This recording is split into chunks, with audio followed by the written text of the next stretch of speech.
Some secrets are buried so deep that only blood can call them home. Beneath the crumbling stones of Blackmore Castle, where Scottish mist clings to ancient walls like forgotten prayers, Dr. Elena Ravencroft pressed her palm against her growing belly and wondered if she would ever see daylight again.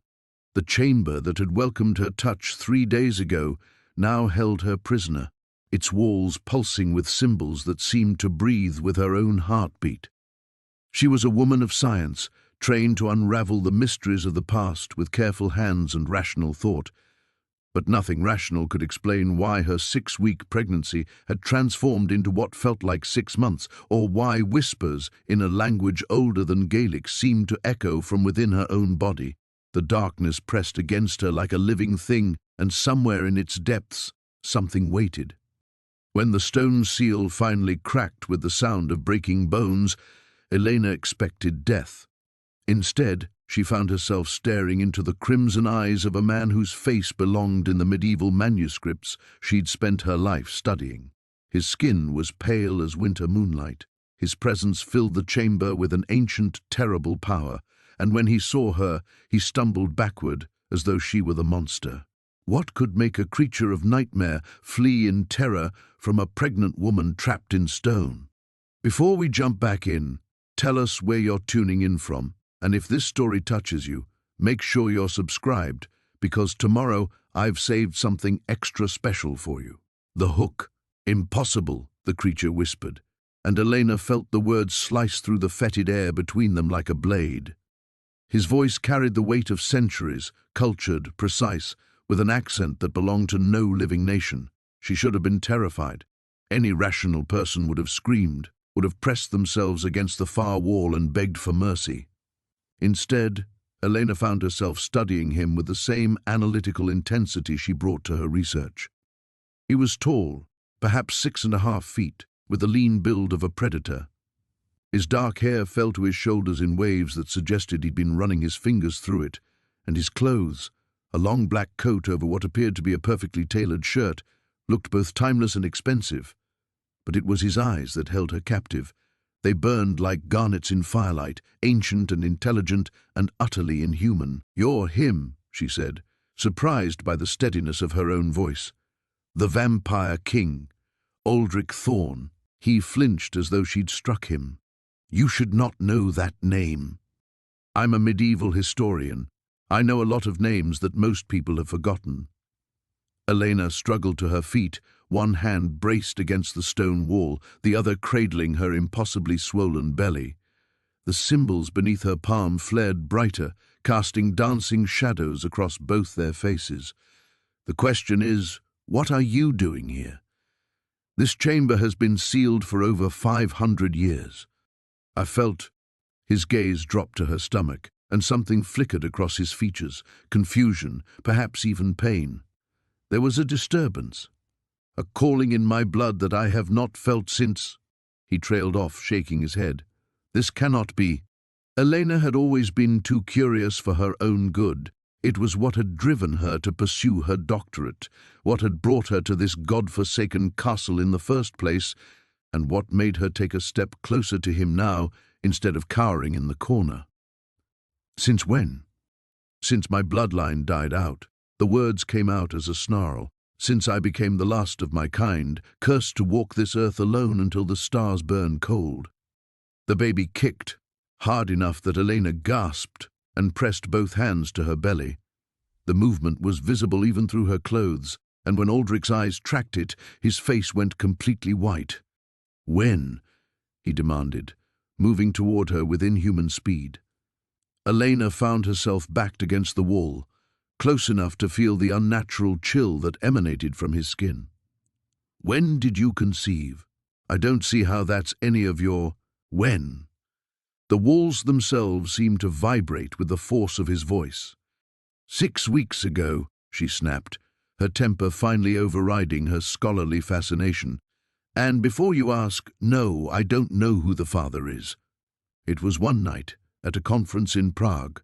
Too much wine, too little sense, and apparently a complete failure of modern contraception. Something was wrong with his breathing, or rather, he'd started breathing, sharp and ragged, when she suspected he normally didn't need to at all. 6 weeks, he repeated. And you are? 7 months along, give or take. I know how it sounds, but I have a medical degree along with my doctorate. I know what I'm seeing. She gestured helplessly at her body. None of this should be possible. The symbols, he said suddenly, his gaze snapping to the glowing marks that covered every surface of the chamber. They respond to you. They started glowing when I touched them 3 days ago. That's when the entrance sealed. Elena's voice cracked slightly. I thought I was going to die in here. These are not mere decorations, Aldrich said, his fingers hovering just above the nearest carving without quite touching it. They are a genealogical record, a family tree, if you will, written in the old tongue. They chronicle the bloodline of the vampire nobility, specifically my bloodline. The baby kicked again, and this time Elena swore she could feel something else, a warmth that spread from her womb outward, making the symbols pulse in rhythm with her heartbeat. That's not possible, she whispered. I'm human. Completely, utterly human. So was I, once. Aldrich's eyes met hers, and in their crimson depths she saw 5 centuries of loneliness and loss. Tell me about Prague. Tell me about that night. Elena opened her mouth to refuse. She owed this creature nothing, regardless of how beautiful or broken he might be. But before she could speak, pain lanced through her abdomen with shocking intensity. She doubled over, crying out, and felt Aldrich's cold hands catch her before she could fall. It's too soon, she gasped against his shoulder. The baby, something's wrong. No, he said softly, and there was something almost like wonder in his voice. Something is finally impossibly right. The pain receded like a tide pulling back from shore, leaving Elena shaking in the vampire's impossibly strong arms. His scent surrounded her, leather and winter air, something dark and expensive that reminded her of old churches. She should pull away. Every instinct screamed that she was in mortal danger, yet his touch felt oddly familiar. Prague, she said finally, her voice barely above a whisper. You want to know about Prague? Aldrich helped her settle against the wall, his movements careful, almost reverent. If you're willing. Elena closed her eyes and suddenly she was back there. 6 weeks ago, though it felt like a lifetime. Medieval Studies Conference. I was presenting my research on bloodline documentation in Scottish castle architecture. A bitter laugh escaped her. Ironic, isn't it? She could still see the hotel's grand ballroom, crystal chandeliers casting warm light over scholars from around the world. The presentation had gone perfectly. 3 years of painstaking research on Blackmore Castle, 3 years of fighting for funding and recognition, and finally, the academic community was taking notice. There was a reception afterward. Wine, networking, the usual academic politics. Elena's hand moved unconsciously to her belly. I was celebrating, I suppose. Dr. Harrison, my department head, had just told me about the excavation funding. Everything I'd worked for was finally coming together. The ordinary world she'd built so carefully seemed impossibly distant now. A cramped office at Edinburgh University, walls lined with books and research papers. The small flat overlooking the Royal Mile that she'd scrimped and saved to afford. Takeaway containers in her refrigerator because she was always too busy to cook properly. A life of dedication, of sacrifice, of choosing career over everything else. I don't usually drink, she continued. But that night, God, I felt invincible. 5 years of postdoc work, of being overlooked and underpaid and treated like I was invisible. Finally, someone saw my worth. She remembered standing on the hotel balcony, Prague's ancient spires spread out below like something from a fairy tale. The October air had been crisp, promising winter, and she'd felt drunk on more than just champagne, drunk on possibility. There was a man.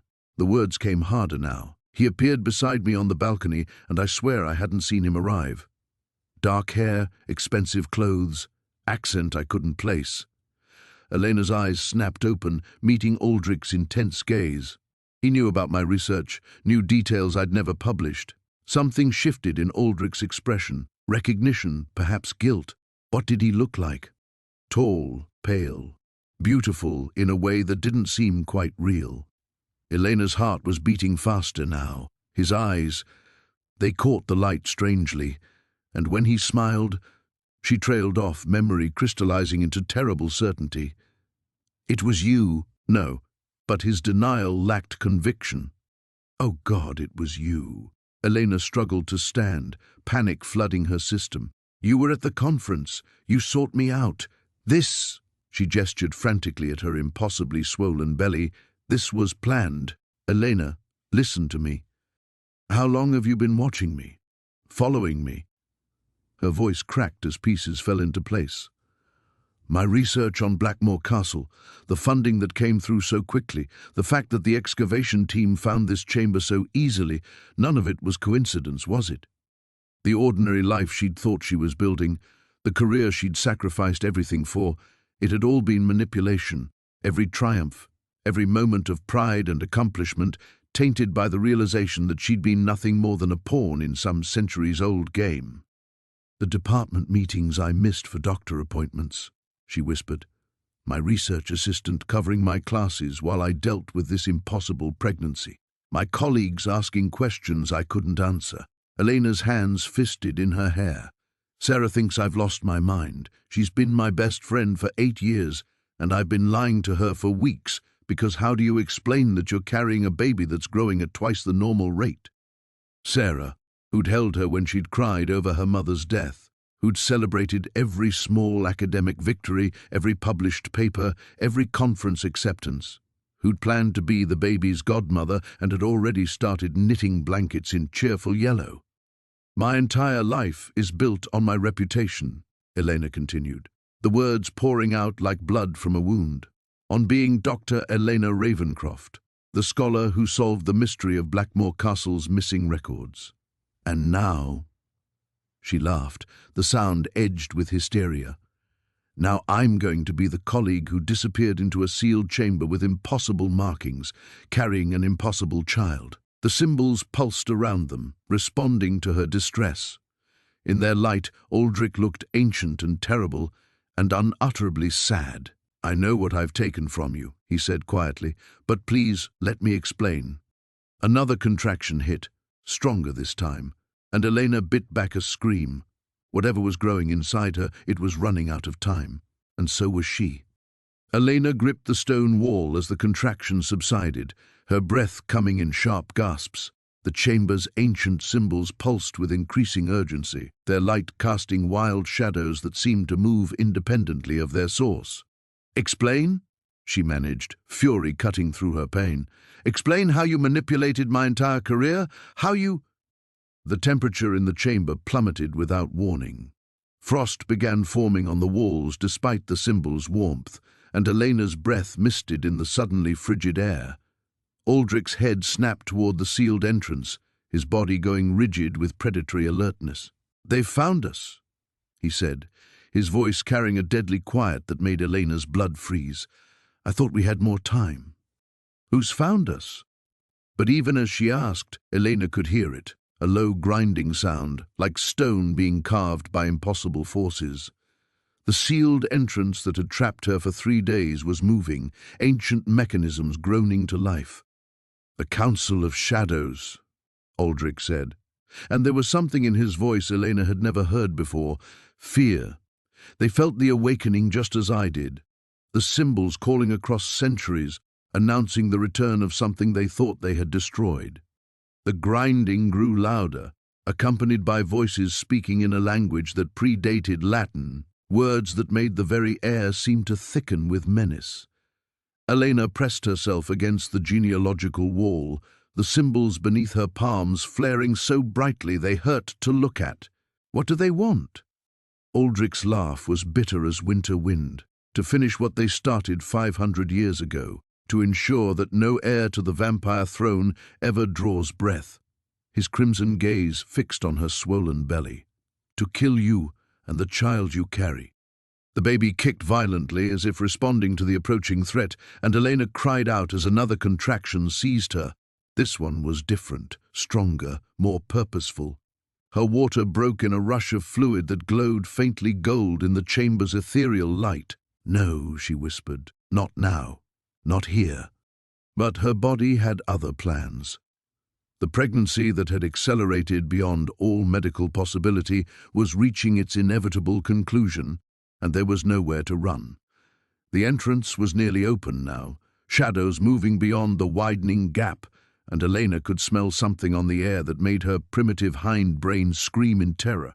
Death, ancient, patient, and absolutely certain.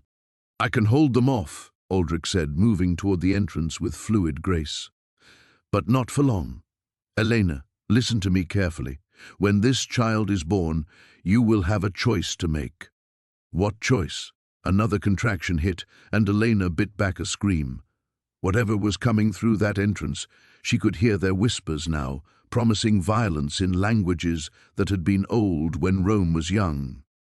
The symbols on these walls, they're not just a genealogical record, they're a binding spell, created by my ancestors to preserve the bloodline should disaster befall our house. Aldrich's hands began to glow with an inner darkness that matched the shadows beyond the entrance.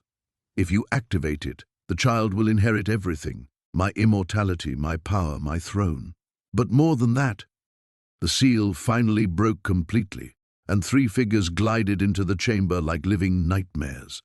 They might have been beautiful once, but centuries of feeding on mortal terror had twisted them into something that hurt to look at directly. Their eyes were black pits that reflected no light, and when they smiled, Elena saw rows of teeth like broken glass. The lost lamb returns to the fold. The center figure spoke, its voice like silk drawn across a blade, and brings such a delicious gift. Aldrich stepped between them and Elena, power radiating from him in waves. Marcus, Seraphina, Cain. He nodded to each in turn, his voice dripping contempt. "Still playing executioner to maintain your stranglehold on our kind, I see." "Someone must preserve order," the female, Seraphina, replied. "Your bloodline was always too unstable, too powerful. We ended that threat centuries ago, yet here I am, not for much longer." Marcus smiled, revealing fangs that gleamed like obsidian. "And this time we'll ensure no trace remains." Another contraction seized Elena, so powerful she couldn't contain her scream. The baby was coming, whether she was ready or not, and somewhere in her academic mind she understood the terrible truth of her situation. She was about to give birth to either salvation or damnation, and the choice of which would be hers alone. "The spell," she gasped, meeting Aldrich's desperate gaze. "What happens if I don't activate it?" "Then the child is born mortal," he said, shadows coiling around his hands like living things as he prepared to fight. "And dies with you when they tear this chamber apart." The council moved forward in perfect synchronization, death given form and purpose. Elena pressed her hands against the glowing symbols, feeling their ancient power singing through her bones. "Choose," they seemed to whisper. "Choose now, before choice is taken from you forever." In the distance, she could hear her ordinary world calling, her office, her research, her carefully constructed life. But that world had never truly belonged to her, had it? It had all been manipulation, a path carved by immortal hands to lead her to this moment. The baby was coming, and Elena Ravencroft faced the choice that would define both their destinies. Elena's hands trembled against the glowing symbols as another contraction built like a storm inside her. The ancient power thrummed beneath her palms, waiting, and she could feel its hunger, not malevolent, but desperate. Centuries of dormancy had made it eager for release. But what if she was wrong? What if this choice damned not just herself, but an innocent child who had never asked to be born into this nightmare? "I don't know how," she whispered, tears streaming down her face as the council of shadows advanced. Their footsteps made no sound, but she could feel their approach like ice spreading through her veins. I'm not one of you. I'm just a historian who made a stupid mistake in Prague." "You are so much more than that," Aldrich said, his voice tight with concentration as he held the shadows at bay. Dark energy crackled between his fingers, But Elena could see the strain etching lines around his eyes. He was powerful, but he was also alone. Your bloodline may be distant, diluted by centuries of mortal breeding, but it calls to these symbols nonetheless. Her bloodline. The very phrase made her academic mind recoil. Elena had traced her family back 7 generations. Scottish farmers and merchants, nothing more exotic than a great-great-grandmother who'd claimed to see fairies. Ordinary people living ordinary lives, dying ordinary deaths. My grandmother always said our family was different, she found herself saying, the words torn from some deep place of memory. She insisted we had the sight, that we could sense things others couldn't. Elena had dismissed it as superstition, the quaint beliefs of an old woman who'd grown up in the Highlands when folklore still held weight. But Grandmother MacLeod had known things, had warned Elena away from certain paths through the woods around their cottage, had always known when storms were coming days before the weather turned, and she'd died clutching Elena's hand, whispering about ancient debts that would someday come due. The MacLeods were court servants to my house, Aldrich confirmed, deflecting a strike from Marcus with fluid grace.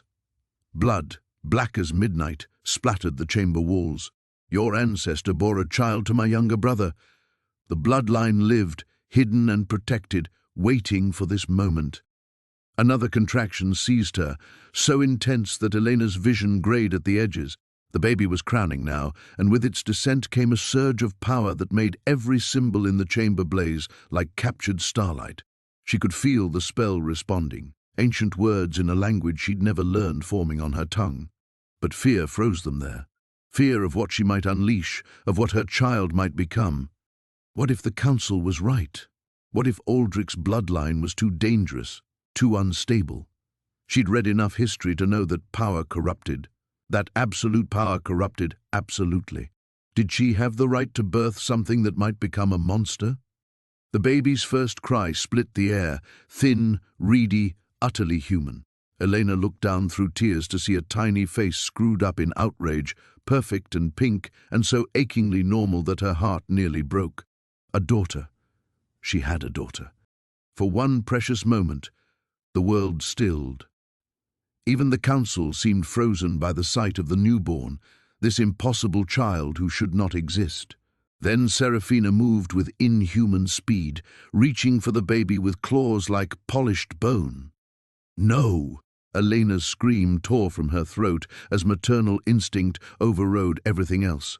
Her hands slammed against the symbols with desperate force, and suddenly the ancient words poured from her lips in a voice that wasn't quite her own. By blood and bone, by shadow and flame, I call upon the covenant made in darkness eternal. Let the old compact be renewed, the bloodline restored, the throne reclaimed. The chamber exploded with light so brilliant, Elena was temporarily blinded. When her vision cleared, the baby in her arms was different. Still beautiful, still perfect, but her eyes were the same garnet fire crimson as her father's, and when she breathed, frost sparkled in the air. The council recoiled as if burned, their perfect features twisting with rage and something that might have been fear. "It is done," Aldrich said, wonder and terror warring in his voice. He knelt beside Elena, reaching tentatively toward his daughter. "The heir is born, the bloodline restored." Elena stared down at the child she'd just condemned to immortality and felt her heart shatter into 1,000 pieces. What had she done? What kind of life had she chosen for this innocent soul? The baby's crimson eyes fixed on hers with impossible intelligence, and Elena saw something there that chilled her to the bone, recognition, as if the child already understood the weight of the crown she'd been born to bear. "I'm sorry," Elena whispered, kissing her daughter's forehead. "I'm so sorry." But it was too late for apologies. The choice was made, the spell cast, and the consequences would echo through eternity. The moment the spell completed, Elena felt something fundamental shift inside her chest, a severing that went deeper than flesh and bone. The chamber's ancient symbols began to dim, their millennia-long vigil finally ended, and with their fading light came the crushing realization of what she had just done. There was no going back. The academic life she'd spent years building, the ordinary world she'd known, all of it was lost to her now. Dr. Elena Ravencroft, medieval historian, had died in this chamber. What remained was something else entirely, the mother of a vampire heir, bound to a destiny she barely understood.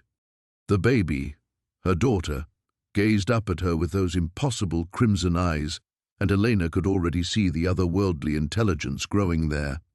This wasn't the blank, unfocused stare of a newborn. This child was aware, ancient knowledge flowing into her with each passing second as the bloodline magic took hold. "What have I made her?" Elena whispered, her voice breaking. Aldrich's hand covered hers, where it rested against their daughter's chest. "You have made her what she was always meant to be, the bridge between our worlds, the hope for both our peoples." But Elena could taste the lie in his words, or perhaps the desperate hope that masked his own uncertainty. The Council of Shadows remained frozen at the chamber's edge, their faces twisted with a hatred that had festered for centuries. They had not been destroyed by the spell's completion, merely held at bay. "This changes nothing," Marcus snarled, his voice like grinding stone. "One child cannot undo 500 years of careful balance. We will find a way. You will find nothing but ash if you threaten her again." The words left Elena's mouth before she realized she'd spoken, and the voice that carried them was not entirely her own. Power thrummed beneath her skin, alien and intoxicating. The spell hadn't just transformed her daughter, it had changed Elena as well, binding her to magics she'd never dreamed existed. The realization should have terrified her. Instead, she felt a cold clarity settling over her mind like armor. Her old life was gone, but perhaps it had been an illusion from the beginning. All those years of careful research, of building her reputation one published paper at a time, they had led her here, to this moment, to this choice. She had been running toward this destiny her entire life without knowing it. "The threshold is crossed," she said, more to herself than to anyone else. "There's no path back to who I was." Serafina laughed, the sound like breaking crystal. "The mortal finally understands." "You think you have gained power, little scholar? You have only traded one cage for another. The child will be hunted, and you will spend eternity watching over your shoulder, waiting for death to find you both." Elena looked down at her daughter, who had begun to glow faintly in the dying light of the symbols. The baby's tiny hand closed around Elena's finger with surprising strength, and she felt an echo of that ancient power flow between them. Mother to child, mortal magic to immortal bloodline. "Then we'll be ready for whatever comes." Elena's voice was steady now, the academic uncertainty replaced by something harder. "I've spent my career studying the dead, learning their secrets, understanding their weaknesses. The Council isn't the only one with access to ancient knowledge." She meant it. The woman who had entered this chamber 3 days ago might have cowered before these immortal predators, but that woman had been limited by the constraints of the ordinary world. This new version of herself, mother, protector, heir to magics older than written history, had no such limitations. The baby made a soft sound, not quite a coo, and frost patterns bloomed across the chamber walls in response. Elena felt the power flowing through their bond, teaching her, showing her possibilities she had never imagined. The symbols might be fading, but their knowledge lived on in her bloodline now. "We need to leave," Aldrich said, his eyes never leaving the council. "They cannot attack directly while the magic settles, but that protection won't last long." Elena nodded, struggling to her feet with her daughter cradled against her chest. Her legs shook with exhaustion, but strength was already returning, not human endurance, but something deeper and more lasting. The change was spreading through her with each heartbeat, rewriting her very essence. As they moved toward the chamber's entrance, Elena cast one last look at the symbols that had held vigil for so many centuries. They were dark now, their purpose fulfilled, but she could still feel their whispered gratitude on the edge of her consciousness. The cool night air beyond the chamber carried the scent of rain and dying leaves, and Elena realized with a start that autumn had deepened while she'd been trapped below. How much time had passed? What would she tell the excavation team, the university, the world she was leaving behind? But as her daughter's crimson eyes caught the moonlight, and her tiny breath misted silver in the highland air, Elena knew those concerns belonged to someone else, someone who no longer existed. She had crossed the threshold, and there would be no returning. The excavation camp lay shrouded in pre-dawn mist, its scattered tents and equipment trailers looking like the remnants of some abandoned civilization. Elena crouched at the forest's edge, her daughter pressed against her chest, watching for signs of movement. 3 days. She had been missing for 3 days, and the silence from the camp suggested the worst possible scenario. "They're gone," she whispered, though she had expected as much. No archaeological team would continue working after their lead researcher vanished without a trace. The university would have recalled them, launched investigations, filed reports with local authorities. Dr. Elena Ravencroft was officially a missing person now. "The mortals flee at the first sign of true mystery," Aldrich said, his voice carrying a mixture of disdain and something that might have been pity. "Your old world has no tolerance for phenomena it cannot categorize and file away safely." Elena wanted to argue, to defend her colleagues and the academic community that had been her entire adult life. But as she stared at the abandoned camp, she felt only a hollow ache where her former certainties used to live. How could she have explained her disappearance? What rational account could she have given for the child now sleeping in her arms? A movement near the main equipment trailer caught her attention. Not her missing team, something else entirely. A figure emerged from the shadows with unnatural grace, pale hair catching what little starlight penetrated the highland mist. "Council Scout," Aldrich hissed, his body tensing for combat. But Elena found herself studying the newcomer with academic curiosity rather than fear. The vampire was young-looking, perhaps turned in her early 20s, with the ethereal beauty that seemed common to their kind. More importantly, she moved with careful deliberation rather than predatory stealth. "She's not hunting," Elena observed. "She's investigating." The young vampire confirmed her assessment by raising empty hands and calling out in a voice like distant music, "I come seeking discourse, not death. The old compact is broken, and there are those among us who would speak with the new air."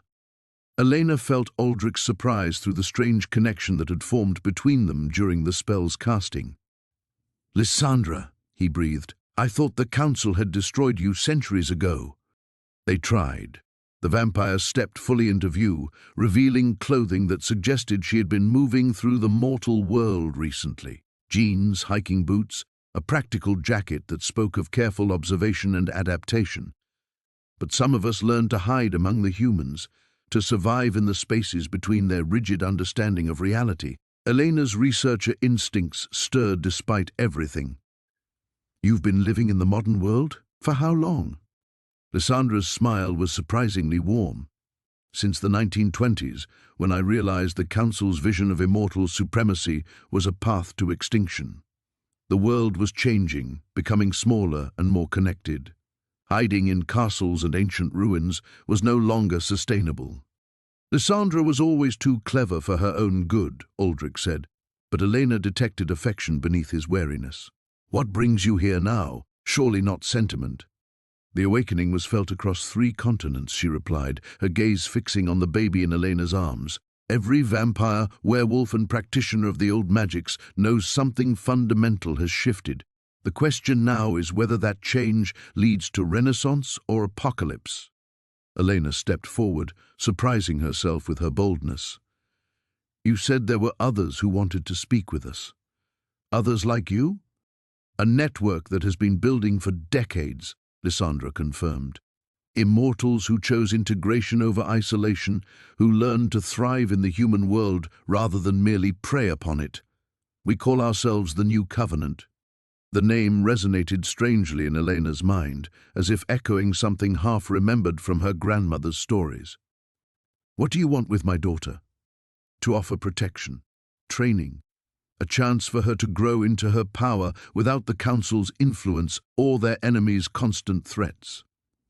Lysandra's expression grew serious.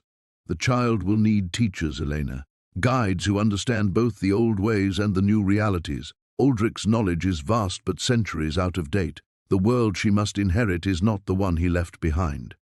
Elena looked down at her sleeping daughter, noting how the baby's breath continued to frost in the cool air. Already, the signs of her supernatural nature were becoming more pronounced. By morning, there would be no hiding what she was. "The camp," Elena said suddenly. "My colleagues, what will happen when they investigate my disappearance? When they find evidence of what happened in the chamber?" "Already handled," Lysandra said with a slight smile. "A gas leak in the ruins caused a minor explosion. Very sad. Dr. Ravencroft was too close when the chamber ceiling collapsed. No body recovered, but these Highland ruins can be treacherous." Elena should have felt horror at the casual erasure of her existence, but instead she experienced only relief. The last thread connecting her to her former life had been severed with surgical precision. "We have safe houses," Lysandra continued, "places where you can both heal and learn. The transition isn't easy, but you don't have to face it alone." For the first time since leaving the chamber, Elena felt something like hope stirring in her chest. That hope proved fleeting. As dawn approached, Elena found herself pacing the length of the abandoned equipment trailer, her daughter sleeping fitfully in a makeshift crib fashioned from supply boxes.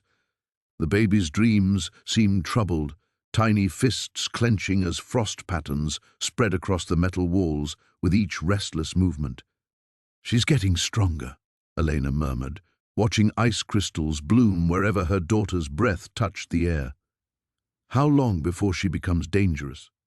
"Power without training is always dangerous," Lysandra replied from her perch near the window, where she kept watch for both council scouts and mortal authorities. "But dangerous and evil are not synonymous. The council would have you believe otherwise."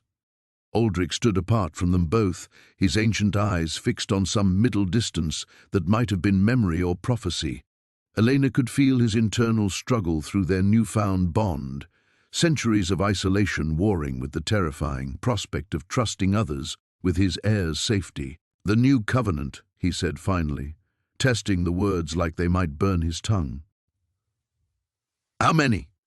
"Enough," Lysandra answered carefully. "Scattered across 6 continents, integrated into human society at every level. We have doctors, lawyers, researchers, even a few politicians.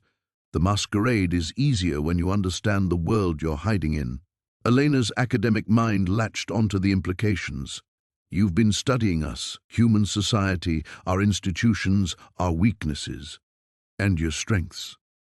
Lysandra's smile was genuine. "Mortals adapted to a changing world in ways my generation never could.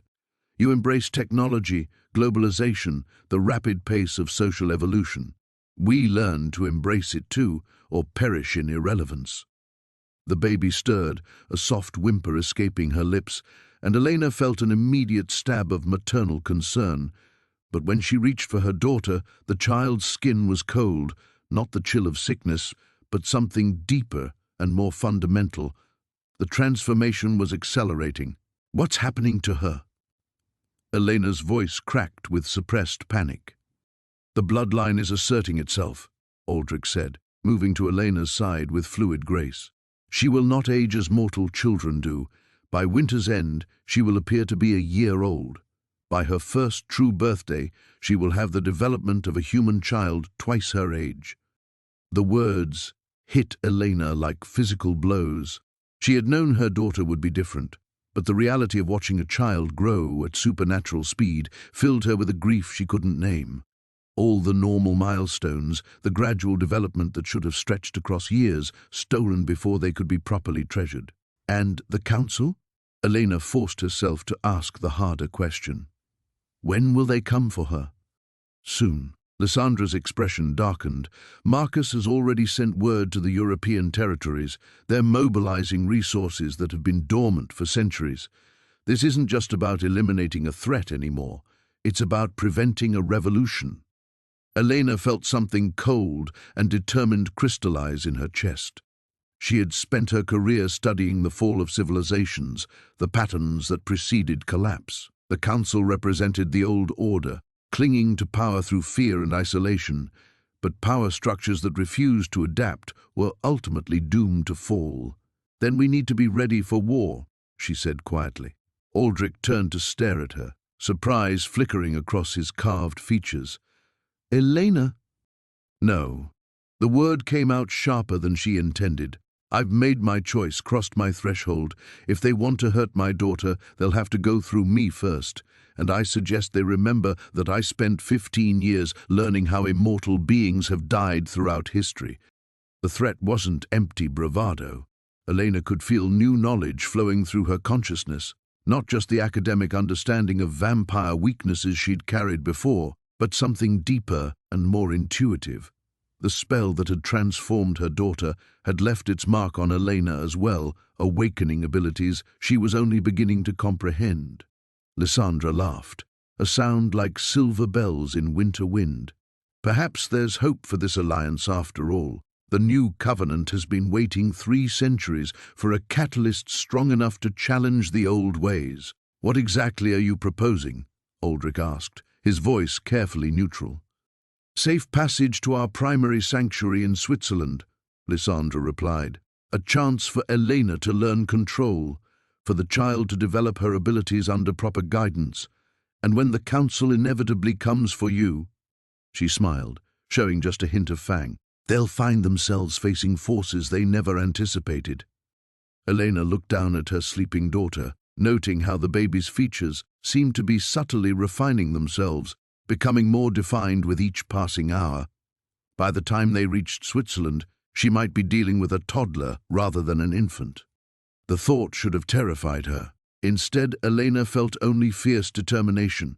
Her old life was gone, but perhaps it had been preparation for something far more significant than she'd ever imagined. "When do we leave?" she asked. Lysandra's answer never came. The trailer's windows exploded inward in a symphony of shattering glass, and Elena found herself thrown backward as Aldrich's body slammed into hers, shielding her and the baby from the spray of crystalline shards. But it wasn't debris that made her blood freeze. It was the sound that followed, a low, harmonious hum that seemed to vibrate through her bones, making her teeth ache and her vision blur. "Council magic," Aldrich snarled, blood running from a gash across his cheek. "They've found us." Elena clutched her daughter closer, feeling the baby's temperature plummet as her supernatural instincts responded to the threat. Ice began forming on Elena's arms, where the child's skin touched hers, and she realized with dawning horror that her daughter was trying to protect her, a newborn wielding powers that could kill them all. "Shh, sweetheart," Elena whispered desperately, but the baby's crimson eyes had snapped open, and they were glowing with an inner fire that belonged in nightmares, not nurseries. Through the shattered windows came figures that moved like smoke given form. 3 council members, their faces bearing the marble perfection of extreme age and absolute cruelty. Elena recognized Marcus from the chamber, but the other 2 were new horrors. One was a woman whose beauty was so perfect it seemed to mock the very concept of mortality, while the third appeared to be little more than a boy, though his eyes held the weight of centuries. "Surrender the abomination," Marcus commanded, his voice carrying compulsion magic that made Elena's knees buckle. "We offer you one chance to end this peacefully." "Peace," Lysandra laughed bitterly, rising from behind an overturned desk with her own eyes blazing silver. "Is that what you call 500 years of stagnation and fear?" The beautiful woman tilted her head with predatory curiosity. "Lysandra, we wondered where you'd gone to ground. No matter. Your rebellion ends tonight along with this farce." Elena felt something snap inside her chest, not breaking but awakening. The academic who had entered the stone chamber was truly dead now, replaced by something that understood survival in ways her former self never could have imagined. Her daughter needed protection, and Elena would provide it regardless of the cost. "You want her?" Elena stepped forward, and frost spread across the trailer floor with each footfall. "Come and take her." The power that flowed through her was nothing like the gentle magic that had sealed her daughter's transformation. This was raw and primal, drawn from the same well of ancient knowledge but filtered through maternal fury and desperation. The air temperature in the trailer plummeted 20 degrees in seconds. "Impossible," the boy vampire whispered. "She's mortal. How is she channeling—" His words cut off as Elena raised her free hand, and ice spears erupted from the floor around him, forcing him to dance backward with inhuman speed. She wasn't trying to kill him, not yet, but she needed them to understand that attacking her child would carry consequences they weren't prepared for. The transformation bonded them. Aldrich breathed, wonder and terror warring in his voice. Elena can access the child's power through their connection. But the revelation came with a terrible price. Elena could feel the magic burning through her mortal body like acid, threatening to consume her from within. Using power meant for immortal physiology was slowly killing her, and they all knew it. Every second she maintained the connection brought her closer to the edge of an abyss from which there would be no return. "Stop!" Marcus roared. "You'll burn yourself out completely. Is the creature worth your life?" "She's my daughter," Elena replied, and those 3 words carried more weight than any spell or ancient prophecy. "Of course she's worth my life." The baby in her arms had gone completely still, as if sensing the magnitude of what was happening. Elena could feel their supernatural bond deepening with each moment, drawing them closer together while simultaneously tearing her mortal form apart. She had perhaps minutes before the power killed her, but it would be enough. It had to be enough. Lysandra moved with liquid grace, positioning herself between Elena and the beautiful council member. "This is what your old ways have brought us to," she said, her voice carrying across the ruined trailer like a funeral bell. "A mother forced to die protecting her child from those who should be celebrating her birth." "The child is an abomination," the woman replied coldly. "Her existence threatens the natural order." "The natural order," Elena gasped, feeling blood begin to trickle from her nose as the power continued its devastating work. "Died the moment I walked into that chamber." This is what comes next. Thunder rolled across the highland sky, though no storm clouds had been visible moments before. Elena's eyes met Aldrich's across the frozen trailer, and she saw her own desperate determination reflected there. They both understood what she was about to attempt, a gamble that would either save them all or destroy them utterly. There would be no half measures now, no retreat into academic safety or immortal isolation. The real war was just beginning. Elena drew deeper on the connection, feeling her mortal flesh begin to char from within as power far beyond her capacity to contain coursed through her veins. The ice spears grew taller, more menacing, but she could taste copper in her mouth now, and her vision was starting to fragment at the edges. "Elena, no!" Aldrich lunged toward her, but the boy vampire intercepted him with inhuman speed, and suddenly the trailer erupted into chaos. The beautiful councilwoman moved like flowing water, dodging Lysandra's strike and countering with claws that opened 4 parallel gashes across the younger vampire's throat. Marcus began chanting in a language that predated Latin, his words weaving a net of compulsion magic that made Elena's concentration waver dangerously. And in that moment of weakness, everything fell apart. The ice spears shattered, the protective barrier Elena had been maintaining around herself and her daughter crumbled like sugar glass. Worse, the magical feedback sent agony searing through every nerve in her body, and she felt her knees give out entirely. Her daughter tumbled from her arms. Time seemed to stretch as Elena watched her baby fall toward the debris-strewn floor, those impossibly ancient eyes wide with what might have been fear. Elena tried to move, tried to catch her, but her body was no longer responding to her commands.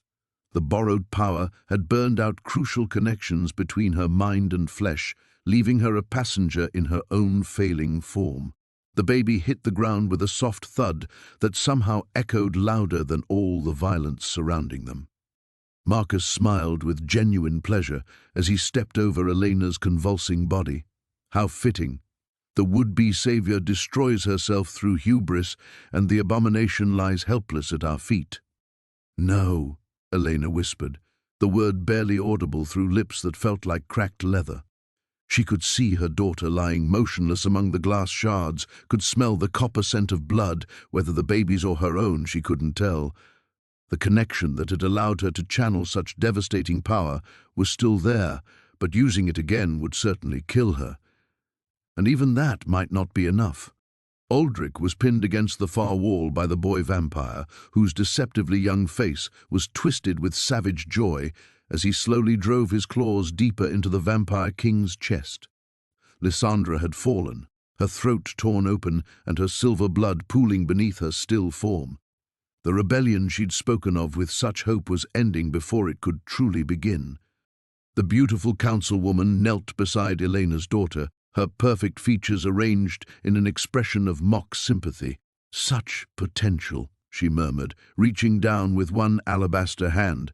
"Such a waste that it must be eliminated." Elena tried to scream, tried to summon some final surge of protective fury, but nothing came. Her body was shutting down organ by organ as the magical strain claimed its price.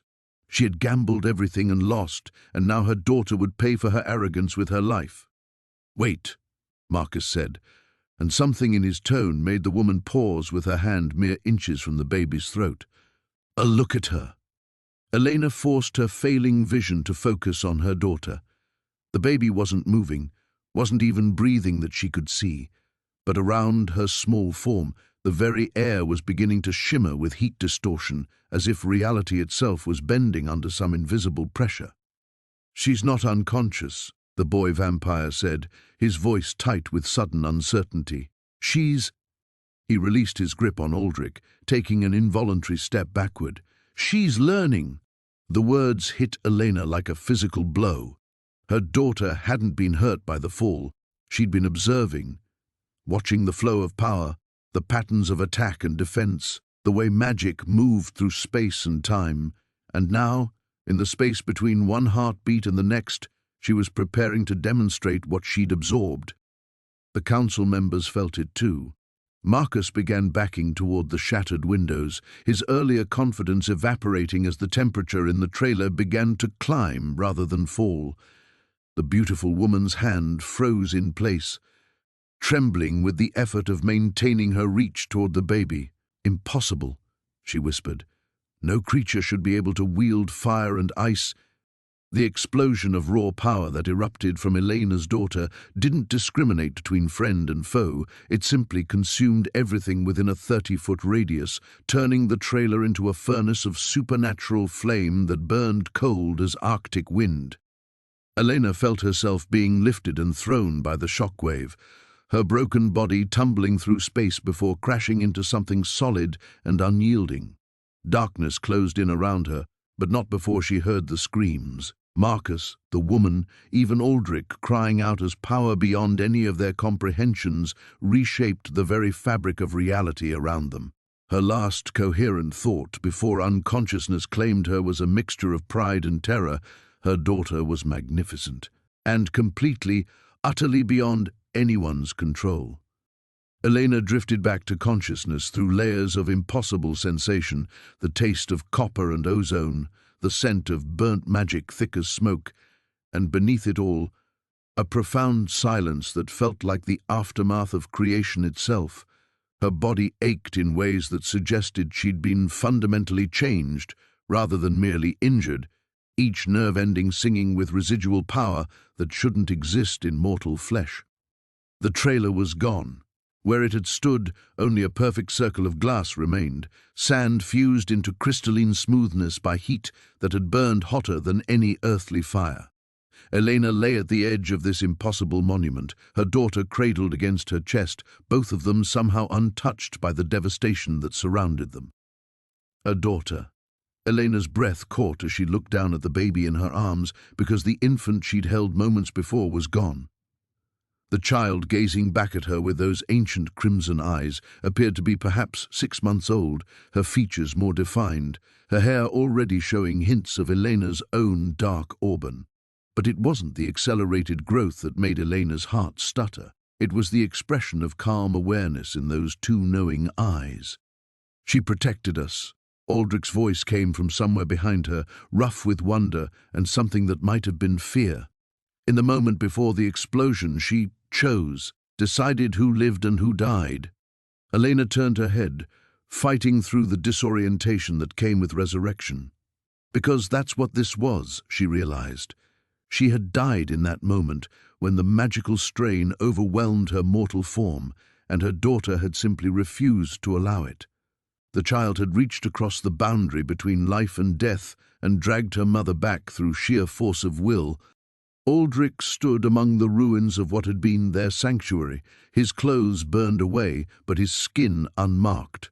Lysandra knelt nearby, her throat healed, but her expression haunted as she stared at the glass circle, and scattered around the perimeter like discarded dolls were the council members, alive but changed. Their perfect immortal forms showed cracks now, literal fractures running through their skin like broken porcelain, as if they'd been shattered and inexpertly repaired. What did she do to them? Elena whispered, though part of her already understood. The revelation was crystallizing in her mind with terrible clarity, pieces of ancient knowledge clicking into place like tumblers in a lock.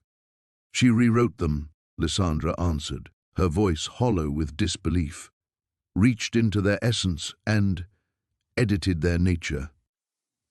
They're still immortal, still powerful, but they can no longer feed on human blood, can no longer use compulsion magic. She made them harmless. Elena struggled to sit up, her daughter's weight feeling different somehow, not heavier, but more substantial, as if the child's presence in the world had become more concrete. She's not just vampire, Elena said, the words falling from her lips as understanding bloomed.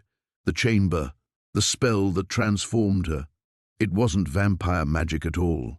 Aldrich's expression went very still. Elena? No, listen. Elena's academic mind was fully engaged now, patterns emerging from the chaos with startling clarity. I felt it when I touched those symbols. They weren't markers of imprisonment. They were inheritance, a legacy left by something far older than your bloodline. She looked down at her daughter, who was watching this conversation with the focused attention of a creature far beyond her apparent age. She's the child of two worlds, yes, but not vampire and human. She's human and... Elena paused, the magnitude of the truth stealing her breath. And whatever built that chamber, whatever your ancestors found in the darkness and made the original pact with. The silence that followed was profound. Elena could see the implications reflecting in Aldrich's eyes. 5 centuries of believing he understood his own nature, his own origins, crumbling in the face of evidence that couldn't be denied. The first vampires weren't created by disease or curse, Elena continued, her voice growing stronger as the pieces fell into place. They were chosen, marked by something that needed agents in the world of mortals. And now that something has returned. Her daughter made a soft sound, not quite a cry, not quite words, but something that resonated in frequencies Elena could feel in her bones.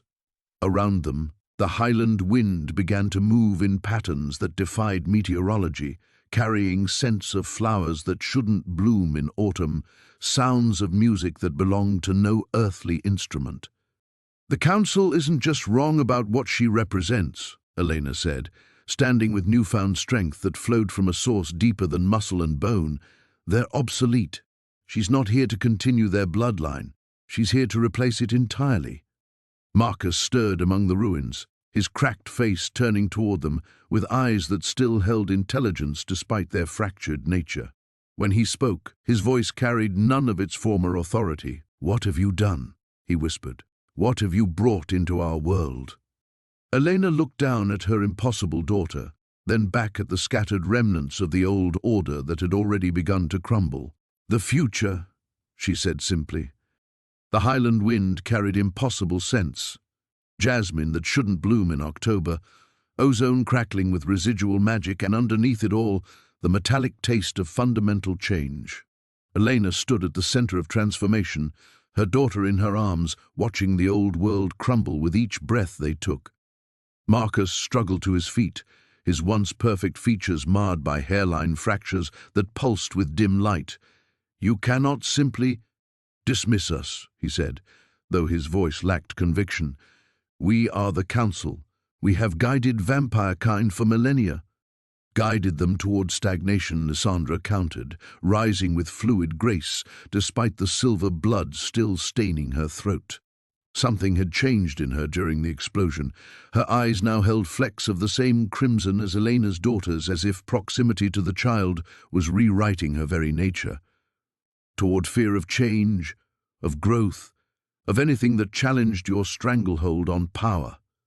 Elena felt her daughter's weight shift in her arms, the child's attention focusing on Lysandra with unmistakable recognition, not the simple awareness of a baby seeing a familiar face, but something deeper, an acknowledgement between kindred spirits. When her daughter reached out one small hand toward the vampire, Elena didn't resist. The moment their fingers touched, Lysandra gasped. The fractures in her healing throat sealed completely, but more than that, Elena could sense the fundamental alteration occurring.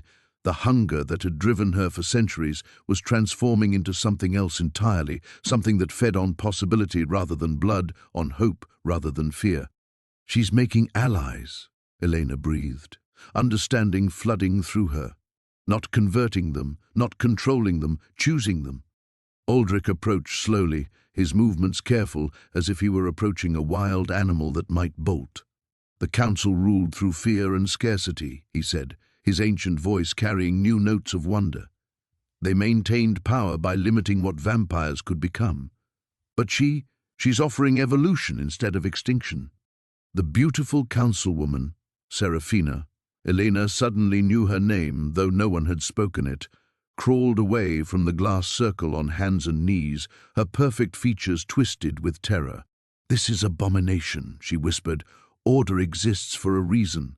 Without structure, without hierarchy, there is only chaos."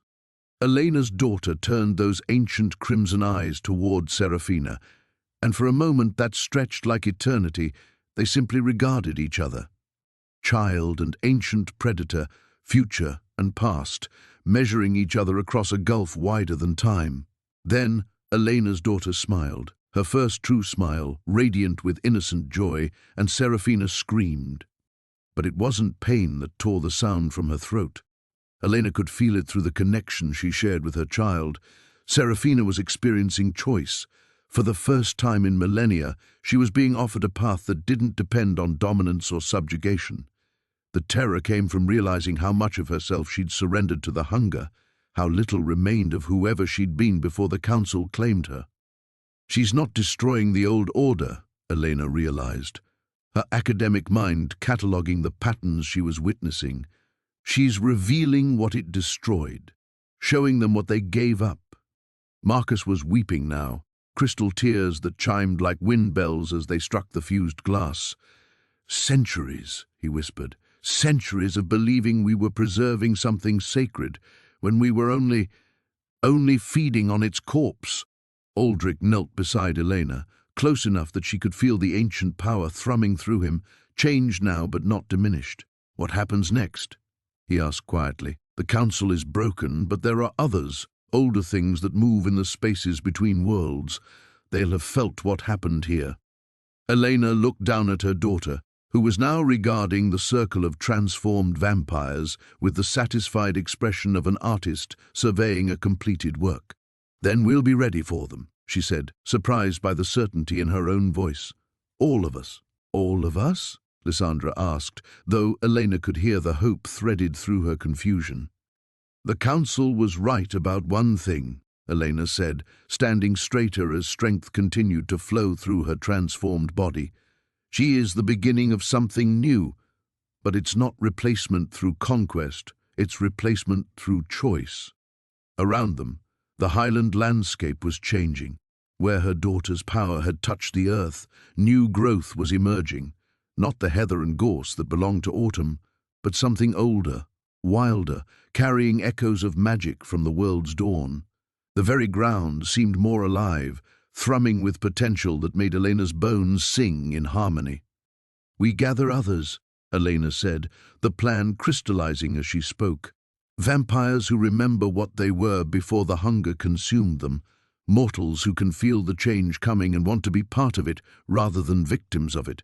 We build something new from the ashes of what never should have been. Her daughter made that sound again, the not-quite words that resonated in frequencies beyond human hearing. This time, Elena understood it perfectly. Yes, the sound said. Begin. The word begin echoed across the highland landscape like a command from the dawn of time itself, and Elena felt reality shift in response. The transformation wasn't violent like the explosion that had shattered the council. It was organic, inevitable, like watching a flower bloom in time-lapse photography. Around them, the very air began to shimmer with possibility. "We'll need to move quickly," Elena said, her voice carrying a new authority that surprised even her. The academic who had stumbled into an ancient chamber 3 weeks ago felt like a stranger now, someone she remembered but no longer was. Word of what happened here will spread. The old powers won't simply accept obsolescence. Aldrich rose beside her, and Elena could see the weight of 5 centuries settling on his shoulders in a new way. Not the burden of guilt and hunger he'd carried, but the responsibility of stewardship. "There are safe houses," he said, "places where vampires who questioned the council's methods would gather in secret. They'll come if I call them." "And there are humans," Lysandra added, her voice still rough from her healing throat. "Researchers, mystics, people who felt the boundaries thinning. They've been preparing for something like this without knowing what they were preparing for." She paused, studying Elena's daughter with newfound reverence. "She's already reaching out to them, isn't she?" Elena looked down at her child, who was gazing across the ruined landscape with those impossibly knowing eyes. She could feel it now, tendrils of awareness extending outward like invisible roots, touching minds across continents. Not invasive or controlling, but offering the same choice that had broken the council's rigid certainty. She's not calling to them, Elena realized. She's lighting a beacon, showing them where to find us when they're ready. Marcus struggled to his feet among the glass shards, his cracked features reflecting the strange new light that seemed to emanate from Elena's daughter. "You're making a terrible mistake," he said, but his voice held none of its former venom. The fractures running through his skin pulsed with each word, as if the very act of speaking his old certainties caused him physical pain. "Without structure, without control, the hunger will return.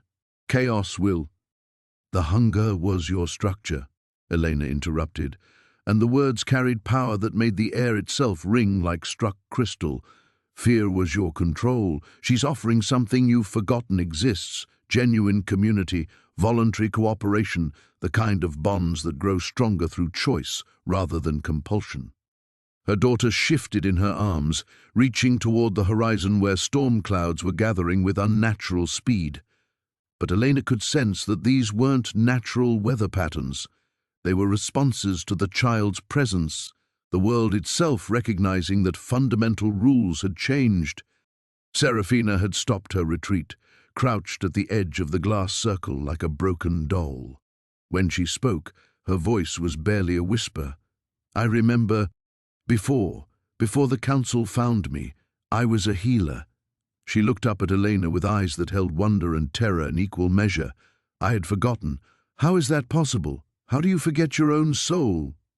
"Because forgetting was easier than changing," Lysandra said gently. "The council made it easier to become monsters than to remain who we were." Elena felt her daughter's attention focus on something in the distance, and suddenly she could sense them too, points of light moving across the darkness. Not physical illumination, but consciousness awakening. Vampires scattered across Europe feeling the call and beginning to move. Humans in universities and monasteries and hidden laboratories suddenly understanding that their research had led them to this moment. Even stranger things, older than vampires, stirring in deep places as they recognized that the age of hiding was ending. "How long do we have?" Aldrich asked, and Elena knew he was thinking of the same approaching convergence she could feel. "Days," she said, then corrected herself as her daughter's awareness flowed through her consciousness. "Hours, for the first wave. They're not all coming as allies." The boy vampire who had nearly killed Aldrich emerged from behind the wreckage of a shattered tree, his young face still bearing the cruel beauty that had marked him as one of the Council's most devoted enforcers. But the transformation had reached him too. The certainty that had made him deadly was cracking like ice in spring. "I killed for you," he said, the words directed at Marcus, but carrying the weight of confession. Centuries of killing, believing it was necessary, believing it was righteous. He looked at Elena's daughter, and his voice broke entirely. "She shows me every face, every person I destroyed, but she also shows me forgiveness?" Elena's daughter made that resonant sound again, and this time it carried harmonics that Elena recognized as profound compassion. Not the absolution of forgotten sins, but the possibility of redemption through changed action. "Then we prepare for war," Elena said, surprising herself with the words. Not the kind the Council would have waged, not conquest or domination, a war for the right to become something better. Above them, the storm clouds were beginning to take on patterns that defied meteorology, swirling into formations that looked almost like symbols. Ancient symbols Elena had last seen carved into stone walls 3 weeks and a lifetime ago.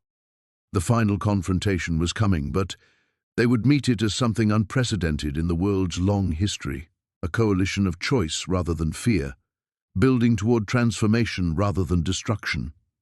Her daughter's eyes reflected the stormlight, and Elena knew with absolute certainty that everything depended on what they built in the hours that remained. Elena felt the shift before she saw it, a tremor that ran deeper than earthquake, as if the world's foundations were being tested. The storm clouds above had arranged themselves into the complete symbol now, the same pattern that had sealed her in that stone chamber a lifetime ago. But where those ancient carvings had been crude and weathered, this celestial formation pulsed with living power, each swirl of vapor crackling with potential energy that made her transformed blood sing. "They're here," Aldrich said, his voice carrying the grim certainty of someone who had survived 5 centuries by recognizing when death approached. But this wasn't the old death, the simple ending that had once terrified mortals and bored immortals. This was the death of entire ways of being, the kind of fundamental change that even vampires feared. Elena could sense them now, moving through the highland darkness with purpose that transcended individual will. The approaching powers weren't unified. She felt ancient rivalries and bitter territorial disputes among the consciousness that converged on their position. But they shared one common goal, preventing the transformation her daughter represented from spreading beyond this remote corner of Scotland. "How many?" Lysandra asked, though Elena could hear that she already knew the answer would be overwhelming. "Enough," Elena replied, surprised by how calm her own voice sounded. The academic part of her mind was cataloguing what approached. Vampires older than recorded history, creatures that had never bowed to the Council's authority because they predated any need for such structures, beings that had learned to feed on concepts rather than blood, growing fat on human despair and stagnation, things that wore human shapes but remembered when the world was younger and humanity cowered in caves. Her daughter stirred in her arms, those ancient crimson eyes focusing on the storm with an expression Elena was beginning to recognize. Not fear, not anger, but the intense concentration of someone preparing to reshape reality at its most fundamental level. She's not going to fight them, Elena realized, the knowledge flowing through their connection like cold water. She's going to invite them to change. Marcus laughed, a broken sound that scattered like glass across the transformed landscape. "You think you can convince the ancients to abandon what they are? They've spent millennia perfecting the art of unchanging existence. They are stagnation given form, entropy with consciousness. They cannot transform because transformation is antithetical to their very nature." "Then they'll cease to exist," Elena said, and felt her daughter's agreement resonate through every cell of her body. "Not destroyed. That would make us no different from what came before. They'll simply become irrelevant." The first of the approaching powers crested the ridge like a wave of living shadow, and Elena's enhanced senses reeled from the sheer age of it. This thing had walked among the first cities, had watched empires rise and fall with the detached interest of a gardener observing seasonal growth. Its presence made the autumn air taste of copper and forgotten graves. Behind it came others, a creature that wore the shape of a beautiful woman but cast reflections of burning libraries, something that might once have been human but now existed as pure hunger wrapped in memory, things that hurt to look at directly because they existed in too many dimensions simultaneously. The little goddess and her court, the shadow thing, spoke, its voice carrying harmonics that made stones crack. How quaint, how brief. Elena's daughter reached out one small hand toward the approaching darkness, and Elena felt power build between them, not the explosive force that had shattered the council, but something more subtle, more permanent. The child was reaching through the fundamental structures that kept these ancient things stable, touching the core of what they had chosen to become. "Wait," Elena whispered, understanding flooding through her with terrible clarity. The symbols in the storm weren't just marking this place, they were countdown notation, ancient mathematics that described the precise moment when one age ended and another began. Everyone who wants to survive what comes next needs to be touching us, now. Aldrich moved first, his hand finding Elena's shoulder with absolute trust. Lysandra followed, then the broken boy vampire, then even Serafina crawling across the glass to press her fractured palm against Elena's ankle. Marcus hesitated longest, centuries of rigid certainty warring with the evidence of his senses before finally grasping Aldrich's outstretched hand. The connection completed just as the first ancient reached them, shadow substance extending toward Elena's daughter with predatory intent. The child smiled, radiant, innocent, absolutely certain, and spoke her first word, "Choose." The word wasn't just sound. It was fundamental alteration made audible, possibility given form, the core concept around which all of existence pivoted. Elena felt it pass through her, through their linked group, through the approaching ancients, through the storm clouds and the earth beneath their feet. For one crystalline moment, everything that had ever been, or could ever be, balanced on the edge of that single syllable. Then the world exploded into light, and the final test began in earnest. The light wasn't the harsh brilliance of destruction, it was the gentle radiance of dawn breaking across a world that had forgotten what sunrise could be. Elena felt the transformation begin not as violence, but as inevitable truth, like watching ice melt in spring warmth that had finally arrived after the longest winter in history. The shadow ancient that had reached them first froze mid-strike, its predatory extension wavering as her daughter's word rewrote the fundamental equations of its existence. For millennia, this creature had sustained itself on the certainty that change was weakness, that growth meant vulnerability, that the only safety lay in perfect, eternal stagnation. Now it faced a choice it had believed impossible: evolve or simply cease to matter. Elena watched through her connection with her daughter as the ancient's consciousness wrestled with options that violated everything it had become. The creature could remain what it was, a perfect predator feeding on humanity's fear of growth, but in a world where transformation was not just possible but inevitable, such perfection would become a prison that grew smaller with each passing moment.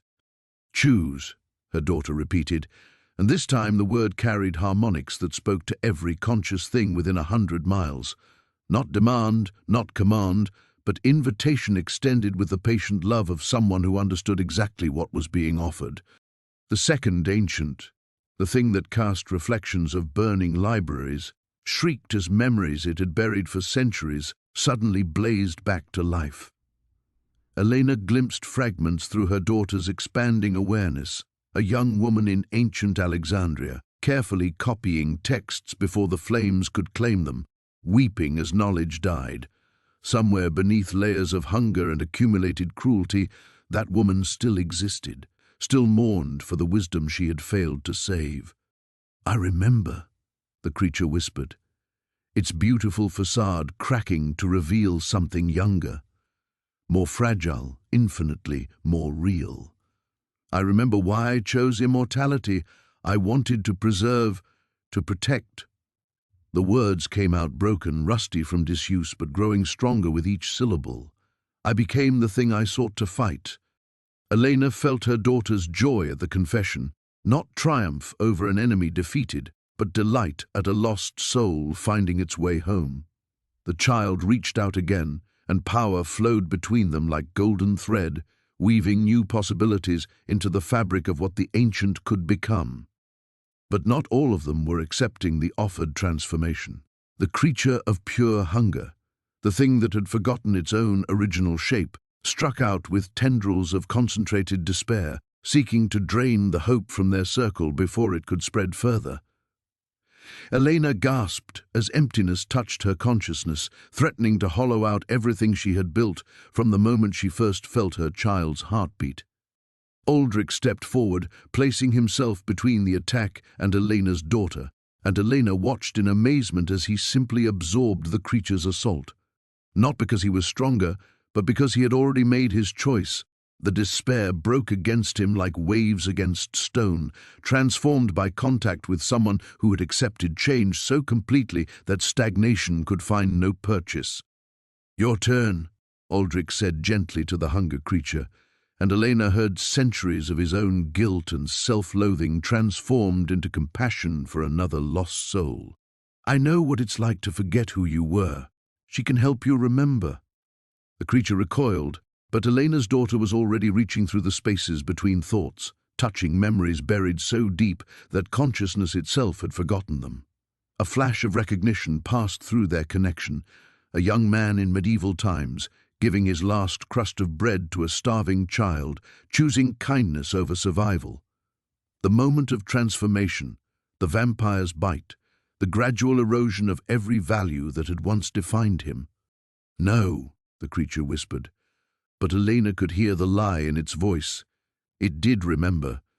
It was remembering everything, and the weight of lost compassion was threatening to tear its carefully constructed emptiness apart.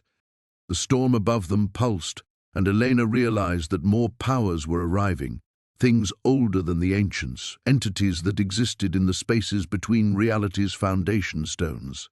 Her daughter's transformation was spreading faster than anticipated, rippling outward through dimensions she couldn't even perceive. The final confrontation wasn't just about this moment. It was about whether change or stagnation would define the next age of existence. "Everyone who matters is here," her daughter said, the words emerging with perfect clarity despite her physical age. Elena felt the truth of it resonate through their expanded group. The arriving powers weren't just enemies to be defeated, they were the final test, the ultimate choice between transformation and extinction.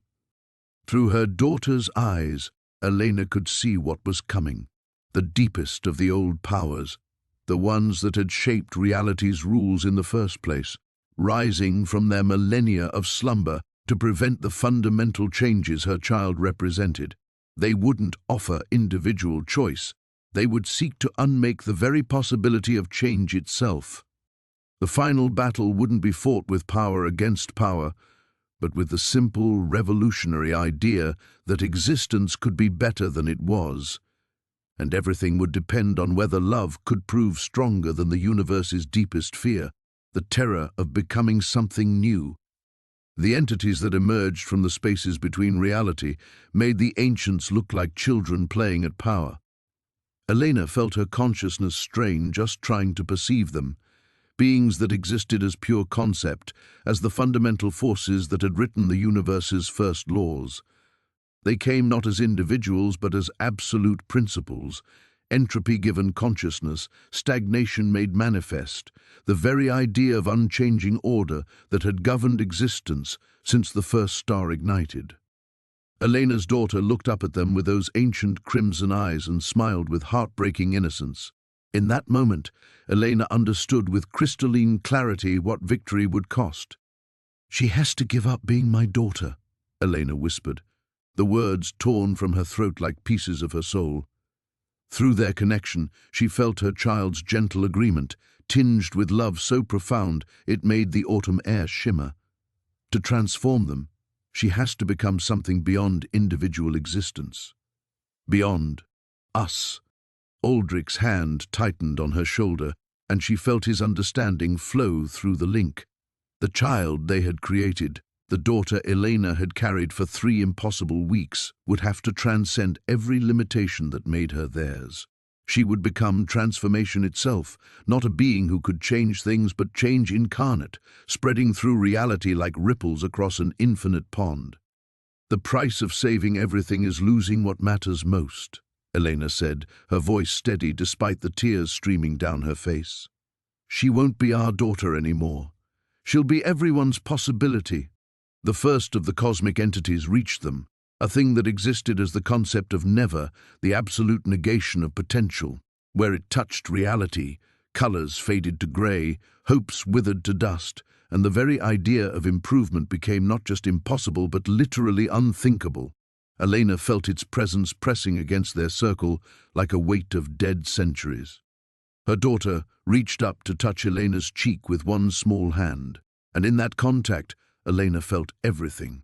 The child's first awareness in the stone chamber, her joy at her parents' love, her wonder at the world's beauty, and beneath it all, her growing understanding of what she had been born to do.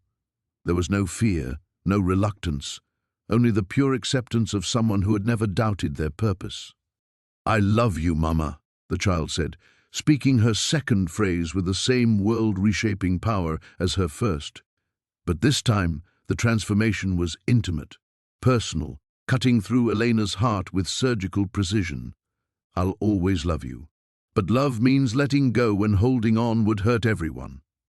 Elena closed her eyes, feeling the moment balance on the edge of her choice. She could refuse, could hold tight to her daughter and let the cosmic forces tear reality apart rather than lose the one perfect thing she had ever created. The selfish part of her soul screamed for it, demanded it, insisted that the universe could burn rather than take her child away. But she was Elena Ravencroft, who had spent her life studying how civilizations chose between survival and growth. She was a mother who loved her daughter more than her own need to be needed. She was part of something larger than herself, and that largeness demanded sacrifice. "Then change everything," Elena whispered, and released her hold. Her daughter rose from her arms not through physical movement, but through fundamental alteration of what she was. The small body remained, but it became transparent, permeable, a conduit rather than a container. Power flowed through her like light through crystal, touching each member of their circle, then spreading outward in waves that crossed dimensional boundaries. Elena watched through tears as her daughter's consciousness expanded beyond individual existence.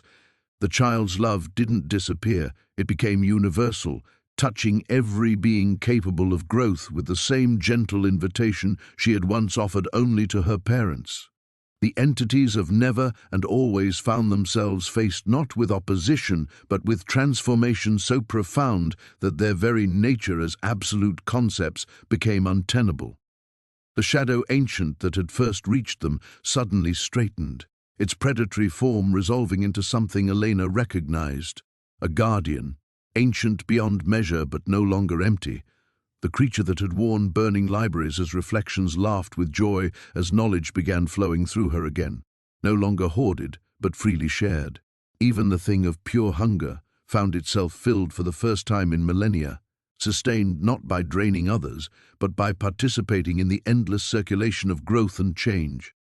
The cosmic entities flickered, their absolute certainties dissolving in the face of possibility made manifest. They could not maintain their rigid definitions in a universe where everything was invited to become more than it had been. Some adapted, accepting transformation into forces of beneficial change. Others simply faded, becoming irrelevant as the world outgrew its need for such harsh limitations. Elena felt her daughter's presence everywhere now, in the storm clouds reforming into natural patterns, in the grass beginning to grow through the crystallized sand, in the stirring of consciousness across continents as beings who had forgotten hope suddenly remembered what it felt like to dream. The victory was absolute, transformative, and devastating. Elena held her arms around empty air where her daughter had been, surrounded by a world reborn, and wept for the price of salvation. The silence that followed was unlike anything Elena had ever experienced. Not the absence of sound, but the presence of infinite possibility settling into its new home. She knelt in the crystallized sand where her daughter had been, her arms still shaped around emptiness, feeling the echo of small fingers against her cheek fade into memory. Aldrich's hand remained on her shoulder, steady and warm, but she could sense his own devastation through their connection. He had gained a daughter, only to watch her become something beyond the reach of mortal love. The irony wasn't lost on her. The vampire, who had spent centuries believing himself incapable of creation, had helped birth the force that would remake existence itself. "She's still here," Lysandra said softly, her voice carrying wonder instead of grief. "Can't you feel it? She's in everything now." Elena lifted her head, wiping tears that tasted of salt and starlight. The ancient vampire was right. Their daughter's presence hadn't vanished. It had simply become too vast to hold. Elena could sense her in the way the storm clouds moved with purpose instead of chaos, in the crystallized sand slowly returning to soil beneath them, in the steady pulse of hope that now beat like a second heartbeat in every conscious thing for miles around. The transformed ancients stood in a loose circle around them, no longer predators but guardians of the change they had once sought to prevent. The shadow creature that had first approached them now radiated the patient strength of deep earth, while the former library keeper hummed with the joy of knowledge freely shared. Even the hunger thing had found form again, a young man with kind eyes who looked at his own hands as if seeing them for the first time in centuries. "I remember my name," he whispered, tears tracking down cheeks that had known only emptiness for so long. "Thomas. I was Thomas, and I used to help people." He looked up at Elena with desperate gratitude. She gave me back my name. Marcus stood apart from the group, his rigid posture finally broken.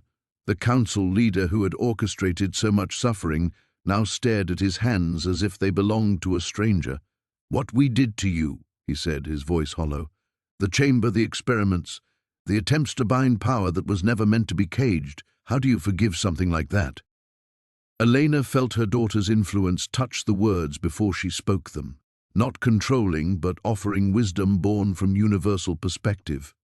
"You don't seek forgiveness, Marcus. You become someone worthy of it. That's what transformation means, not erasing the past but choosing who you'll be next."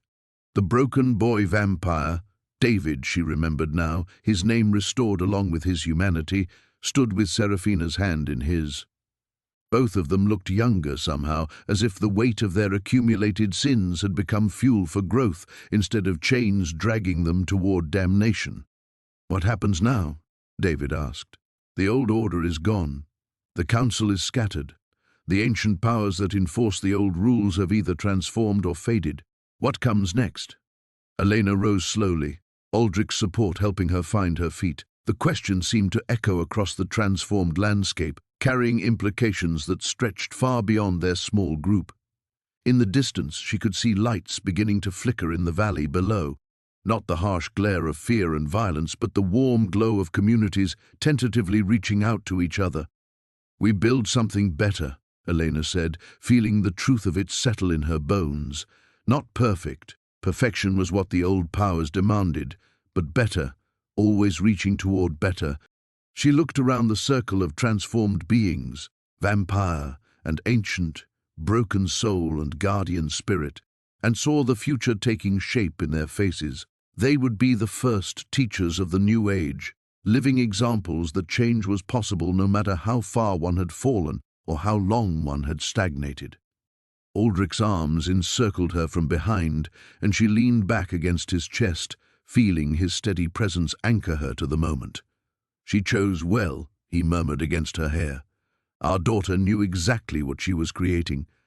Elena nodded, her hand moving instinctively to her stomach where their child had grown with impossible speed. The physical pregnancy was over, but something new was taking root, not another child, but understanding. They had been part of something larger than themselves, and that participation had changed them as much as it had changed the world. The storm was ending, natural clouds dispersing to reveal stars that seemed brighter than Elena remembered. Each point of light felt like a promise, a reminder that their daughter's transformation had touched more than just their small corner of reality. Across the globe, in hidden communities and forgotten corners, beings who had lived in fear were discovering they could hope. Powers that had enforced suffering were learning they could nurture growth instead. Elena closed her eyes and felt her daughter's love surrounding her. No longer the intimate connection between mother and child, but the vast, patient affection of possibility itself. The price had been devastating, but the gift was everything. In the silence between one breath and the next, Elena finally understood what her daughter had tried to tell her from the very beginning. Some loves are too large for a single heart to hold. They have to become universal to survive. The first dawn after transformation painted the Scottish Highlands in colours Elena had never seen before, not because the light itself was different, but because her eyes had learned to perceive hope as a visible spectrum. She stood at the edge of what had once been the ritual site, watching mist rise from valleys where the impossible had become inevitable. 3 weeks had passed since her daughter became change incarnate, and Elena was finally ready to return to the world she had left behind. But she was no longer the reckless historian who had stumbled into ancient chambers seeking academic glory. The woman who had carried a child of two worlds and watched her transform existence itself moved with different purpose now, each step deliberate, weighted with understanding that every choice rippled across dimensions. "The university will have questions," Aldrich said, joining her at the cliff's edge. He had changed too, his immortal features softened by something that looked remarkably like peace. 3 weeks missing from an archaeological dig, the entire team evacuated after structural collapses, official reports claiming gas leaks and dangerous subsidence. Elena smiled at the mundane explanation for cosmic transformation. "Dr. Sarah Chen has been calling my satellite phone daily. I can hear the worry under her professional concern. She blames herself for not following me into the chamber." She touched the device clipped to her belt, its prosaic weight grounding her to human reality. "I owe her the truth, as much of it as she can accept." They had spent days crafting their return to the world, understanding that the changes they carried would need to be introduced gradually. Elena's colleagues would see her differently, not just because she had been missing, but because she now carried herself with the quiet authority of someone who had witnessed the universe choose growth over stagnation. Her pregnancy had ended without medical explanation, leaving only the faintest echo of otherworldly power that manifested as an uncanny ability to recognize potential in people and situations. Below them, a car wound its way up the Highland Road. Sarah Chen, arriving as scheduled to collect her missing colleague. Elena felt her daughter's presence touch the moment, not the intimate connection they had once shared, but the vast affection that now permeated everything. Through that universal love, Elena sensed Sarah's relief, her questions, her readiness to accept whatever truth Elena chose to share. "She'll believe you," Aldrich said, reading Elena's thoughts through their bond. "People are more open to impossible truths now. Your daughter's transformation made space for wonder in minds that had forgotten how to dream." Elena nodded, understanding the gift her child had given to more than just the supernatural world. Across the globe, ordinary humans were finding themselves slightly more willing to believe in magic, slightly more capable of imagining better futures, slightly more able to choose compassion over fear. The changes were subtle but profound, a professor reconsidering a student's wild theory, a politician listening to an idealistic proposal, a parent believing in their child's impossible dreams. The car pulled up beside the ruined castle where Elena's academic life had ended and her real education had begun. Sarah emerged, her familiar figure a bridge between who Elena had been and who she was becoming. The relief on her colleague's face transformed into concern as she took in Elena's changed appearance. Not aged exactly, but deepened, as if she had learned to see in dimensions that required new kinds of focus. Elena. Sarah's voice carried 3 weeks of worry and professional frustration. The entire team has been frantic. The chamber sealed itself somehow. We tried everything to break through. The authorities insisted on evacuation, claimed the whole structure was compromised. She paused, studying Elena's face. You look different. What happened in there? Elena felt Aldrich's presence as he stepped back, allowing her this moment of reunion while remaining close enough to provide support. This was her choice. How much truth to reveal, how carefully to introduce her colleagues to the reality that their world had fundamentally changed. I found something, Sarah. Something that changed everything.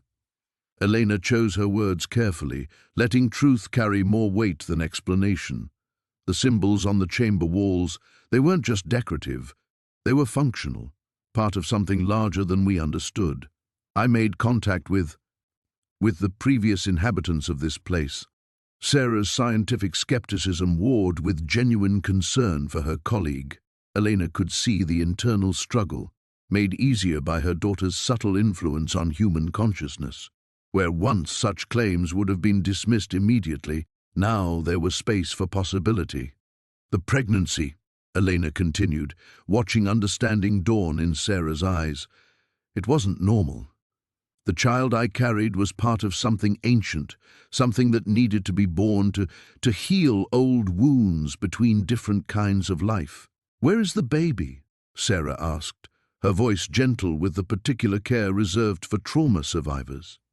Elena smiled, feeling her daughter's love surrounding them both like invisible sunlight. She became something more than any one person could be. She became the possibility that things can always get better if we're brave enough to change. The truth settled between them, simplified but genuine. Sarah would carry it back to the university, where it would plant seeds in other minds ready to grow. The months that followed became Elena's new education in what it meant to live between worlds. She returned to her position at the university, but her lectures carried weight that transcended academic theory. Students found themselves staying after class, drawn by something indefinable in her voice when she spoke of transformation and the courage required to embrace change. Sarah had become her closest ally in the careful work of introducing possibility to skeptical minds. What had begun as concern for a colleague's traumatic experience evolved into genuine collaboration as Sarah documented the subtle shifts occurring worldwide, archaeological sites yielding unexpected discoveries, historical patterns revealing previously hidden connections, ancient symbols appearing in dreams across cultures with startling frequency. The applications for next season's Highland Dig have tripled, Sarah reported, spreading folders across Elena's desk. And look at these research proposals. Half of them are exploring theories that would have been laughed out of peer review 6 months ago. It's as if the academic world has collectively decided to take risks again. Elena smiled, recognizing her daughter's influence in the growing willingness to question established boundaries. The transformation hadn't made people gullible. It had made them brave enough to investigate possibilities they had previously dismissed. Scientists were designing experiments to test folklore. Historians were taking oral traditions seriously. Archaeologists were following intuition alongside methodology. The changes rippled through her personal life as well. Her relationship with Aldrich had stabilized into something unprecedented, a partnership between mortal and immortal that functioned in both worlds without requiring either to sacrifice their nature. He had established residence in Edinburgh, his centuries of accumulated knowledge finding new purpose as a consultant for historical preservation societies. Their love had deepened rather than dimmed, strengthened by understanding that their bond was part of something larger than romance. She would be proud, Aldrich said one evening as they walked through the Royal Mile, watching ordinary people navigate their daily lives with slightly more kindness, slightly more wonder. Every small choice toward compassion, every moment someone chooses growth over stagnation, she's there in all of it. Elena nodded, her hand finding his as they paused beside a street musician whose melody carried hints of otherworldly beauty. The young man's eyes held the particular depth she had learned to recognize in those touched by transformation. Another of the changed ones, using his gift to spread joy instead of seeking power. The network of transformed beings had grown beyond their original circle. Vampires emerged from hiding not to feed but to heal, their supernatural abilities redirected toward preservation and protection. Ancients who had spent millennia as predators discovered the deeper satisfaction of nurturing growth. Humans who glimpsed the larger reality became bridges between worlds, carrying truth in forms their communities could accept. Elena's phone buzzed with a message from Lysandra, who had established herself as a keeper of the new histories. The ancient vampire's text was characteristically direct. 3 more council members have requested sanctuary. They're ready to choose transformation over exile. The old order continues to collapse into something better. The resistance to change hadn't disappeared entirely. Some beings clung to the familiar patterns of power and domination, unable or unwilling to embrace the new possibilities. But they found themselves increasingly isolated, their influence waning as more souls discovered that growth was possible even after centuries of stagnation. Elena's own transformation continued to deepen. She had begun to dream in symbols that bridged languages, to sense potential futures in historical artifacts, to recognize the threads that connected individual choices to cosmic consequences. But the most profound change was simpler than supernatural ability. She had learned to trust in the possibility of redemption for any being willing to choose it. Standing in her office late one afternoon, Elena watched the sun set over Edinburgh's ancient stones. The city looked the same as it had a year ago, but she could perceive the changes humming beneath its surface, communities reaching across old divisions, institutions questioning assumptions that had seemed immutable, individuals discovering courage they had forgotten they possessed. Her daughter's presence touched the moment, vast and gentle, and filled with contentment at what their sacrifice had created. Elena pressed her hand to her heart, where love had expanded beyond the personal into something universal but no less intimate. A knock at her door brought her back to immediate reality. A young graduate student stood nervously in the hallway, clutching research notes about Celtic mythology and looking like someone who had stumbled onto truths too large for traditional frameworks. "Professor Ravencroft?" The student's voice carried hope and uncertainty in equal measure. "I was wondering if you might have time to discuss some theories that seem unusual. My advisor thinks I'm wasting time, but I can't shake the feeling that there's something real here." Elena smiled, recognizing the expression she had once worn when chasing impossible discoveries through ancient ruins. "Come in. Let's see what you've found." As the student settled into the chair across from her desk, Elena felt the future taking shape. One conversation, one choice, one moment of courage at a time. Her daughter had become the possibility of transformation, and Elena had become its teacher. The new beginning wasn't an ending, but an invitation, extending infinitely forward into whatever better world they could imagine together.